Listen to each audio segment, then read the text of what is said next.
à tous, c'est Club Estac avec Seb Dallet, avec le retour également de Carlos Cassis après sa parenthèse féminine. Bonsoir messieurs. Bonsoir. Bonsoir. Notre invité ce soir, Frédéric Adam, le directeur sportif du club troyen. Bonsoir Fred. Bonsoir Damien. Au sommaire de Club Estac ce soir, le premier bilan du mercato troyen sous la houlette notamment de Fred Adam. De nombreux joueurs sont arrivés pour le début de saison. Au vu des prestations, les paris lancés sur les Rincon, Outrebon et autres Xavier Thiago sont largement gagnés. Nous ferons le point ce soir. Dans les échos de l'Estac signé Carlos Cassis, nous reviendrons évidemment sur la victoire de l'équipe de France féminine de football mercredi au Stade de l'Aube, mercredi dernier. Vous entendrez notre buteuse auboise Gaëtane Quinet après son triplé. Et puis ce sera l'avant-match, l'Estac reçoit Nantes ce samedi à 20h au Stade de l'Aube. Un match comptant pour la 14e journée de Ligue 2. Les Troyens tenteront évidemment de rester maîtres à domicile face aux Canaries. Avant d'aborder tous ces sujets, on revient en premier lieu sur la 13e journée de Ligue 2. L'Estac se déplaçait en Auvergne, à Clermont, vendredi soir. Score final, 1 but partout. C'est un bon point, Fred ? Je pense que quand on regarde le classement aujourd'hui, Clermont est premier, donc aller faire match nul chez le leader, ça reste un bon résultat. Ça continue aussi la série d'invincibilité à l'extérieur, même si on a perdu, je dis une bêtise, qu'on a perdu le dernier match. Ça montre toujours le visage solide de l'Estac à l'extérieur. Voilà, mais non, c'est des bons points, toujours à l'extérieur. Tant qu'on gagne à domicile et qu'on fait match nul à l'extérieur, c'est un parcours de haut de tableau, on va dire. Seb, sur ce score, justement, j'ai pas vu le match, mais premier but en Ligue 2 de Boubou Camara. Ouais. Est-ce que une fois de plus, l'Estac mérite de gagner ou le résultat nul est logique? Écoute, j'étais pas au match non plus, donc ouais. Je peux pas trop en parler. D'après les échos que j'ai pu entendre, chacun a eu sa mi-temps. On s'est fait un peu bousculer en début de partie. Clermont a eu de belles opportunités. Ils auraient pu faire le break aussi. Et puis en deuxième mi-temps, elle était entièrement en notre faveur. Donc voilà, chacun sa mi-temps. D'après les déclarations des Clermontois aussi, ça semble un nul logique. Et avec les images de Eloge Nzayamissi qui a une nouvelle fois terminé dans les buts après l'expulsion de Olivier Blondel. Carlos, c'est la deuxième fois pour Eloge Nzayamissi. Oui, la première fois, elle remonte, je crois, en février 2006. C'était le 14 février 2006. Voilà, c'est ça, c'était à Nantes, à la Beaujoire. Il y avait cette faute, en fait, qui, après avoir visionné les images, il est apparu que ce n'était pas une faute. Il n'avait pas touché l'attaquant de Nantes. Et donc, Eloge avait suppléé Ronan Lecrome. Il y avait eu aussi un coup franc. Il avait pris un but d'entrée. Et il s'est passé la même chose à peu près à Clermont. Mais là, le coup franc a été mal tiré. Et ensuite, Eloge a eu un arrêt d'ailleurs, on va peut-être le voir, mais il a eu un arrêt extraordinaire. Il a eu plus de boulot à Nantes. Ouais. Et Jean-Marc Furlan satisfait. Et on avait fait match nul 1-1 aussi. Bon, un match nul, un but partout. Eloge Nzayamissi donc qui a tenu la baraque à Clermont pendant 10 minutes. Un œil maintenant sur quelques résultats de cette 13e journée de Ligue 2 avec donc le match nul de l'Estac, la défaite de Reims à Metz, Bastia à Créteil pour cause de terrain suspendu, largement Arles-Avignon, victoire également de Sedan. Monaco reste dernier après une nouvelle défaite à Châteauroux. Voilà pour les résultats de cette 13e journée. On passe maintenant à l'actu.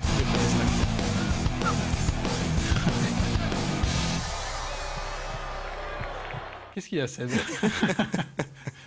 On enchaîne. Et dans l'actu, allez Damien, allez, let's go, come on. Après un premier tiers du championnat, il est temps de faire un premier bilan avec celui qui a vu passer tous les dossiers sur son bureau. Fred, satisfaction, premier bilan sur ce mercato troyen? Oui, satisfaction, parce que le gros chantier cet été, c'était essentiellement de stabiliser la défense. On se rendait compte qu'on avait perdu Vincent Carlier notamment, que Gaël avait arrêté. Donc l'axe central était une des priorités dans le recrutement. On a tardé un petit peu, il y a eu 2-3 dossiers en début d'été qui n'ont pas abouti. Il y en a même qui ont abouti avant de... Comme Massamba Sambou qui est finalement reparti pour cause de papier. Oui, ça c'était une petite parenthèse qu'on essaiera d'oublier rapidement. Non, mais après on a eu quelques dossiers en début d'été qui n'ont pas pu se faire. Et puis Julien et Rincon nous ont rejoint, Rincon un peu sur le tard. mais je crois que ce sont 2 très bons joueurs. Aujourd'hui, on a quasiment une défense centrale les plus performantes de Ligue 2, parce que tant quantitativement que qualitativement. Parce qu'aujourd'hui, on a quasiment 4 titulaires, quoi, avec Steph Drouin, Julien Outrebon, Mathieu Saunier et Rincon. Il n'y a pas beaucoup de clubs de Ligue 2 qui ont des joueurs comme cela. Ça a été quoi la recette pour ce mercato? Beaucoup de patience, hein. Les supporters étaient plutôt impatients de voir des joueurs signés. Vous, avec le président, c'était plutôt on attend, on fera plutôt des bons coups. Des bons coups, on le sait toujours après, hein. C'est vrai que Rincon, on n'a pas forcément beaucoup de visibilité. On se rend compte aujourd'hui que c'est un garçon plein de qualités. Julien Outrebon, c'était l'essentiel de sa carrière, c'était du national, donc la Ligue 2, c'était aussi... et on se rend compte avec quelques semaines que c'est des bons coups, oui. Donc non, il ne fallait pas qu'on se trompe à ce poste-là. Dans une équipe, c'est quand même un poste hyper important, avec le gardien, avec l'attaquant, le buteur. Donc il ne fallait pas qu'on se trompe, il y avait un gros chantier. Je pense que c'est pas trop mal ce qu'on a réussi à faire. Quand on n'a pas d'énormes moyens aussi, on est bien obligé à un moment donné de faire des paris, comme avec Julien Outrebon ou Rincon. Enfin voilà, c'est comme dit Fred, c'est qu'après qu'on sait c'est un bon coup, mais bon, je pense que vous aviez quand même déjà bien bossé sur les pistes, et notamment Outrebon qui joue quand même déjà en France. On peut s'imaginer plus ou moins du niveau qu'il peut avoir. Et après, comme tu dis, il y a un palier... mais il y a peut-être un peu moins de surprise quand même sur son adaptation. Julien, on a vu jouer de nombreuses fois déjà l'année dernière. L'année avant, on a joué contre lui quand il était à Créteil. Donc on savait la qualité du joueur. Maintenant, voilà, il y a le national, il y a la Ligue 2. Il avait joué en Ligue 2 il y a quelques années. Donc bon, il y a quand même une différence de niveau. Mais c'est un garçon intelligent, travailleur, et ça ne faisait aucun doute qu'il allait s'adapter rapidement au niveau Ligue 2. Un peu plus haut sur le terrain, il y a Xavier Thiago, là aussi, grosse satisfaction. Ouais, il fallait remplacer Diallo Guidilaï, c'était pas évident. Ouais, il fallait le remplacer, même si Diallo était resté, je pense qu'il aurait fallu un renfort à ce niveau-là. Il nous manquait quand même de l'impact, même si Diallo savait en mettre. Mais il nous manquait vraiment un joueur d'impact qui insuffle un petit peu une dynamique dans la récup. Et Thiago le fait parfaitement, hein, c'est sa qualité première. On savait aussi qu'on allait le perdre quelques matchs dans la saison dû au carton. Mais voilà, c'est sa qualité de harceler, d'aller chasser le ballon dans les pieds d'adversaires. C'est un poste aussi très important dans une équipe. Et Thiago le joue parfaitement. Encore un peu plus haut sur le terrain, Raphaël Caceres sur le front de l'attaque, prêté par Dijon. C'était le genre de joueur que vous vouliez dès le départ, ce profil? Oui, le profil, c'était voilà, un joueur qui a une qualité dans le domaine aérien, ce que Raph a, qui est pas maladroit devant le but aussi, puisqu'il l'a démontré, même si aujourd'hui il est un petit peu en panne, mais il a montré sur les premiers matchs qu'il était capable de marquer des buts et des jolis buts d'ailleurs. Donc voilà, il nous fallait un peu de taille devant. Oui, Raph, c'était le profil qu'on recherchait exactement. Il y a un autre profil, c'est Quentin Auton. De l'extérieur, on a l'impression que vous avez surtout cherché à recruter des joueurs, entre guillemets, plutôt faciles à vivre. C'est le cas? Pour un vestiaire et un coach, c'est toujours plus facile d'avoir des joueurs avec une réflexion, qui ne sont pas non plus des troubles faits. Donc c'est sûr que des Julien Outrebon, Quentin... Rincon, ça pose pas de problème pour le vestiaire, parce qu'il n'y a pas de résultat sur le terrain sans une bonne ambiance dans le vestiaire, sans une solidarité dans le vestiaire. Donc oui, on a... De toute façon, aujourd'hui, il faut pas se leurrer, hein, le recrutement des joueurs se fera sur la qualité sportive, mais aussi sur l'état d'esprit. Donc dire qu'on a pris des joueurs à un bon état d'esprit, oui, on le nie pas, et ça sera à l'avenir, je pense, un critère important pour nous aussi. Ça, c'est le fruit de l'expérience. Vous êtes en poste maintenant depuis 2 voire 3 saisons maintenant à l'Estac. De toute façon, dès qu'on est arrivé, c'était un critère qu'on voulait mettre en avant. Je vous dis, pour avoir des résultats sur un terrain, il faut des garçons avec des valeurs.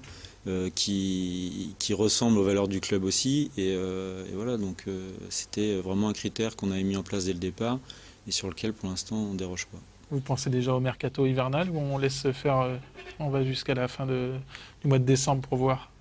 On a vu un certain Jonathan Lacour s'entraîner avec le groupe pro, il y a un Australien également, Govas, qui s'entraîne avec le groupe pro. On y pense déjà?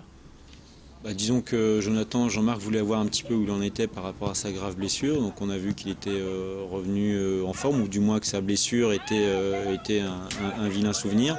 Maintenant il a besoin de retrouver du rythme. En ce qui concerne le jeune Australien Andreas Govas, il va rester avec nous jusqu'en janvier. Et puis en janvier on verra. Mais bon, c'est en bonne voie. Je pense que c'est un joueur de qualité. Après, on écoute, on regarde, et puis on verra suivant les besoins en temps voulu en janvier, puisqu'aujourd'hui, on peut pas recruter de joueurs. Pour l'instant, mot d'ordre, c'est patience toujours par rapport à ce mercato hivernal. Seb, un mot sur ce recrutement Pardon. Non, je crois que tout a été dit. On l'a déjà, je suis déjà exprimé sur ce sujet depuis le début. Moi, je suis vraiment agréablement surpris. Entre la base qui existait déjà et tous les nouveaux joueurs qui sont arrivés au club aujourd'hui, c'est ce qui permet vraiment de rajouter de l'effectif. Et ça, c'est important parce que ça permet à tout le monde, quand il y a de la concurrence et de la saine concurrence, d'augmenter le niveau de jeu. Donc les recrues en elles-mêmes, quand on voit tous les joueurs un par un, on se rend compte que c'est vraiment des joueurs de qualité. Au poste où, Fred vient de l'expliquer, des postes importants qu'il fallait se renforcer. La colonne vertébrale de l'équipe. Donc je crois qu'aujourd'hui on a vraiment une belle équipe avec au niveau de la quantité et aussi bien quantité que qualité. L'état d'esprit y étant aussi, ce qui est super important, comme l'a dit Fred, et je confirme, quoi, c'est clair, c'est super important. Et puis on voit que c'est des travailleurs aussi. Donc aujourd'hui les Stags c'est un club qui grandit bien, qui se reconstruit bien depuis quelques années. Et puis on attend de voir, on espère qu'ils vont pouvoir enchaîner, surtout maintenant pour la deuxième partie de saison, parce que c'est maintenant le petit détail à régler encore pour les Stags quand on voit les dernières années passées. C'est essayer de passer un cap pour cette deuxième partie de saison. Et puis la voir profondeur de banc va peut-être aider à ça.